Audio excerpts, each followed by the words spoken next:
یہ جو آپ قرآن ان کو پڑھ کے سناتے ہیں، اس کی ایک برحق ہونے کی بہت بڑی دلیل یہ بھی ہے، ما تخطہ بیمینک، آپ کے ہاتھ نے کبھی کچھ لکھا نہیں، کوئی رائٹر نہ ہو اور ایسی بہترین کتاب پیش کر دے ایک دم، تو یہ اس کی علامت ہے کہ یہ اس کی اپنی لکھی ہوئی کتاب نہیں ہے۔ کتاب لکھنا آسان کام ہے، بہت مشکل کام ہے، اور ایسی کتاب جو لوگوں کے دلوں کو ہلا دے۔ اب ایک انڈیا میں ایک لڑکی مسلمان ہوئی نا، ری ایکشن کرتی تھی، تو سورہ رحمان سنی اس نے، اس پہ اثر ہوا اور اسلام قبول کر لیا۔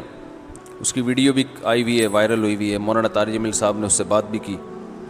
اس پہ بہت سے لوگوں کا اعتراض بھی ہوا کہ مولانا طارق جمیل صاحب ایک لڑکی سے بات کیوں کر رہے ہیں، تو صحیح ہے، تو لڑکی کو تبلیغ کرنے کے لیے کس کو بھیجیں آپ بتاؤ بھائی، وہ بہن بیٹی بنا کے بیچارے اس سے بات کر رہے ہیں، نظر بہت ہی حیا کے ساتھ، تو اتنا زیادہ دین کو مشکل نہیں بنانا چاہیے۔ میں نے بتایا نا بھی، وہ ایک ماسی ہمارے گھر آئی، کام کرتی ہے، تو ہم اس کو زکوٰۃ وغیرہ بھی دے دیتے ہیں، کچھ تعاون کر دیتے ہیں اس کے ساتھ، غریب ہے بیچاری۔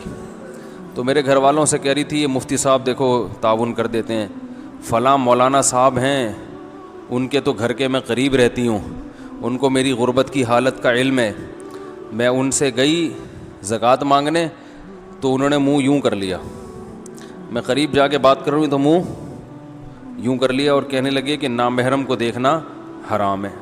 وہ بیچاری بوڑھی ماسی،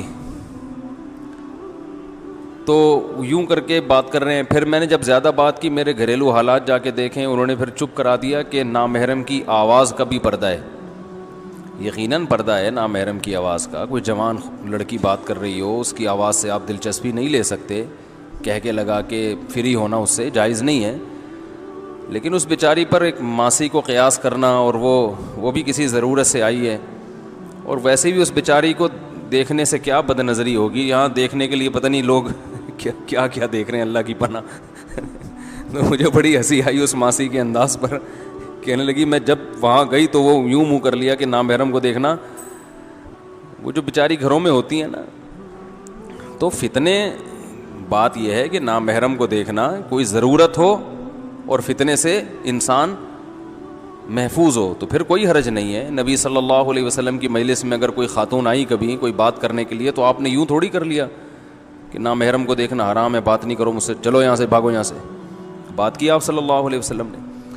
ہاں یہ کہ اس میں علماء اس لیے احتیاط کا حکم دیتے ہیں کہ یہاں تک لوگ قناعت نہیں کرتے، وہ بہت زیادہ فری ہو جاتے ہیں، اور پھر جناب وہ گپیں بھی لگ رہی ہیں، اور ہاں ہاں ہو بھی چل رہا ہے، جیسے آج کل مارکیٹ میں چل رہا ہے۔ آپ کی کلیگ ہے، آپ کے ساتھ جاب کرتی ہے، ٹھیک ٹھاک فری ہو رہے ہیں، جب بھی جا رہے ہیں اس کو، ایک خاتون یہاں جاب کرتی تھی، تو وہ لانڈھی ان کا کہیں آفس تھا، ناظم آباد سے لانڈھی کتنا دور ہے، تو انہوں نے بتایا کہ میں جب بھی جا رہی ہوتی نا، 15-20 آدمی آ رہے ہوتے ہیں کہ لفٹ آپ ہمارے ساتھ چلیں۔ ٹھیک ہے نا، آپ کس کے ساتھ چلیں؟ تو یہ نیتیں خراب ہوتی ہیں، لیبل خدمت کا لگا ہے اور نیتیں خراب ہیں، کیونکہ بھائی اگر اتنا ہی شوق ہے تو اور بھی تو 8-10 بوڑھے آپ کو نظر آئے ہوں گے نا راستے میں، بیچارے پیدل جا رہے ہوں گے، ان کو تو کبھی کسی نے نہیں کہا کہ انکل آپ ہمارے ساتھ چلیں، تو انٹیوں کے پیچھے لفٹ دینے کے لیے پڑے رہتے ہیں۔ لیکن اگر کوئی واقعی بری نیت نہیں ہے، کوئی واقعی خدمت کر رہا ہے، تو اس میں تو بھائی کوئی حرج نہیں ہے، بلکہ ثواب کی بات ہے۔ ہاں فتنے سے انسان محفوظ ہو۔ یعلم خائنۃ الاعین، اللہ آنکھوں کی خیانت کو بھی جانتا ہے، وما تخفی الصدور، اور سینوں کے بھیدوں کو بھی جانتا ہے اللہ تعالیٰ۔ تو ان مولانا صاحب کا بہرحال تقویٰ ہے کہ وہ احتیاط کر رہے ہیں، لیکن اتنا زیادہ جب آپ دین کو بھیانک بنا دیں گے، وہ تو چلیں اپنی لحاظ سے جو کر رہے ہیں وہ تقوی کی بیس پہ ہی کر رہے ہیں، اللہ ان کو اس کا اجر دے گا، لیکن اتنا جب بنا دیں گے تو لوگ دین پہ آئیں گے نہیں پھر۔ اب وہ بیچاری ماسی ہے بھائی، اس کی مدد کرو۔ ایک دفعہ بائک پہ جاتے ہوئے خاتون نیچے گر گئیں، لڑکی تھی، تو ہمارے دوست احباب کچھ کھڑے ہوئے تھے، انہوں نے جا کے مجھے آ کے بتایا، انہوں نے، وہ بیچاری چیخیں مار رہی ہے، ایکسیڈنٹ ہوا ہے، تو اس کو اٹھانا ہے نا، تو انہوں نے کہیں اٹھا دیا، مدد کی اٹھانے میں، اور کہیں بھی ایمبولینس میں ڈالا یا کیا کیا۔ اب آ کے کہہ رہے ہیں کہ میں نے کسی کو بتایا، کسی مولانا صاحب کو، تو انہوں نے کہا نامحرم کو آپ نے ہاتھ کیوں لگایا؟ تو میں نے کہا وہ بیچارے کو وہاں تڑپنے دیں، پتہ چلا کوئی دوسرا ٹرک آ کے نامحرم کو کچلتا ہوا چلا جائے۔ روڈ پہ اس کو تڑپنے دیں تو نامحرم کو کچلنے کا گناہ نہیں ہوگا. تو ایسی ضرورت میں میرے بھائی احتیاط کے ساتھ اپنی بہن سمجھ کے اس کی مدد کرنی چاہیے. تو بہرحال میں یہ آیتیں کیا اب کہاں سے کہاں بات چلی جاتی ہے. تو نبی صلی اللہ علیہ وسلم کے ہاتھ نے کبھی کچھ لکھا نہیں. اللہ فرماتے ہیں تو رائٹر نہیں ہے. اچانک ایک ایسی کتاب جس سے لوگوں کے دل تبدیل ہو گئے. حضرت عمر بن خطاب جیسا سخت دل کیسے پگھل گئے وہ قرآن کی آیتیں سن کے. اور واقعی ایسا ہی ہوتا ہے. تو وہ ہندو لڑکی مسلمان ہوئی, ماشاءاللہ, اللہ تعالیٰ اس کے اسلام کو قبول کرے. تو اگر مولانا طارق جمیل صاحب اس کو اپریشیٹ نہ کرتے, فون کر کے تو نامحرم ہو, صحیح ہے, جیسے سناتے اس کو ٹھیک ٹھاک, وہ کہتی بھائی ہم واپس جا رہے ہیں. تو آہستہ آہستہ تمیز سے آرام آرام سے سمجھایا جاتا ہے, اسٹیپ بائی اسٹیپ. دیکھو نبی صلی اللہ علیہ وسلم کی خدمت میں ایک شاعر آئے. آپ صلی اللہ علیہ وسلم نے جب مکہ فتح کیا نا تو آپ نے حکم دیا تھا, بعض اسلام دشمنوں کا نام لے کے حکم دیا تھا کہ ان کو جہاں پاؤ قتل کر دو. اصل تو یہ تھا کہ فتح مکہ میں آپ نے سب کو معاف کر دیا. بڑے بڑے ظالم تھے جنہوں نے ظلم کیا, آپ کو مکہ سے نکالا, آپ نے عمومی معافی کا اعلان کر دیا کہ میں وہی کہوں گا جو یوسف نے اپنے بھائیوں سے کہا تھا, لا تثریب علیکم اليوم, سب معاف. لیکن کچھ ایسے تھے کہ ان کے بارے میں نبی نے کہا تھا یہ معافی نہیں ہے. ان میں ایک تھے کعب ابن زہیر.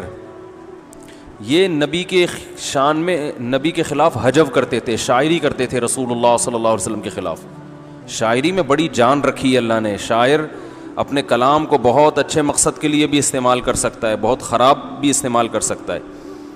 تو وہ نبی نے ان کے بارے میں بھی حکم دیا تھا جہاں پاؤ قتل کر دو. تو یہ بھی فرار ہو گئے. تو بالآخر ان کو خیال ہوا کہ میں فرار ہو کے کہاں جاؤں گا. تو یہ چھپتے چھپتے مکہ میں آئے اور حضرت ابو بکر سے جا کے ملے اور کہنے لگے مجھے کسی طرح نبی کی مجلس میں لے جاؤ, میں اسلام قبول کرنا چاہتا ہوں. تو وہ سفارشی بن کے ان کو لے آئے. اب ان کو پتا تھا کہ میں نے ہمیشہ نبی کی شان میں شاعری کے ذریعے گستاخی کی ہے, تو اب اس کی تلافی ایسے ہی ہو سکتی ہے کہ میں نبی کی شان میں اشعار کہوں.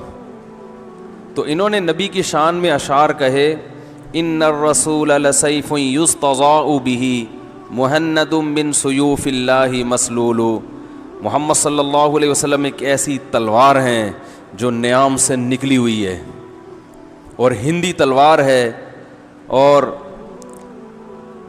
اللہ کی تلواروں میں سے ایک تلوار ہے. یعنی یہ بتانا چاہ رہے تھے کہ ایک ایسی تلوار ہے اللہ کی تلوار کہ دیکھو اب تک میں اسلام قبول نہیں کیا میں نے, لیکن آج میں بھی مجبور ہو کر اسلام کے حلقے میں داخل ہو رہا ہوں. ایسی پاورفل تلوار اللہ نے آپ کو بنایا ہے. یہ بڑی عظمت تھی اسلام کی کہ بھائی ساری زندگی ہم مقابلہ کرتے رہے مگر آج ہم نے بھی ہتھیار ڈال دیں. تو آپ ایسی اللہ کی تلواروں میں سے ایک تلوار ہیں. نبی کے دونوں پہلو ہیں, ایک آپ کے اخلاق کریمہ ہیں کہ کبھی چیختے چلاتے نہیں تھے, بازاروں میں شور و شغب نہیں تھا, ایسے پیارے اخلاق. لیکن ایک طرف آپ کا پہلو کیا ہے, آپ ایک جنگ کے کمانڈر بھی ہیں, لڑائیاں لڑی ہیں آپ نے. اور مکہ جب فتح ہوا تو آپ صلی اللہ علیہ وسلم نے لوہے کی زرہ پہنی ہوئی ہے. آج یا تو اتنے میٹھے بنتے ہیں کہ دل کرتا ہے کہ اس کو چائے میں ڈبو کے کھا جاؤ, اتنے میٹھے, اتنے نرم ملائم. سخت بنتے ہیں تو اتنے کہ دل چاہتا ہے اس کو تھوک دو. تو دونوں پہلو ہونے چاہیے بھائی, سختی کے موقع پہ سختی, نرمی کے موقع پہ نرمی. ہوتا ہے نا غلو ہے, میٹھے ہیں تو اتنے میٹھے میٹھے کہ وہ کچھ بھی کر لو حضرت جی کے ساتھ, حضرت کو غصہ ہی نہیں آتا. یہ نارمل آدمی تھوڑی ہوتا ہے جس کو کبھی غصہ نہ آئے. روب بھی ہونا چاہیے انسان کی, دونوں پہلو ہیں, روب بھی ہو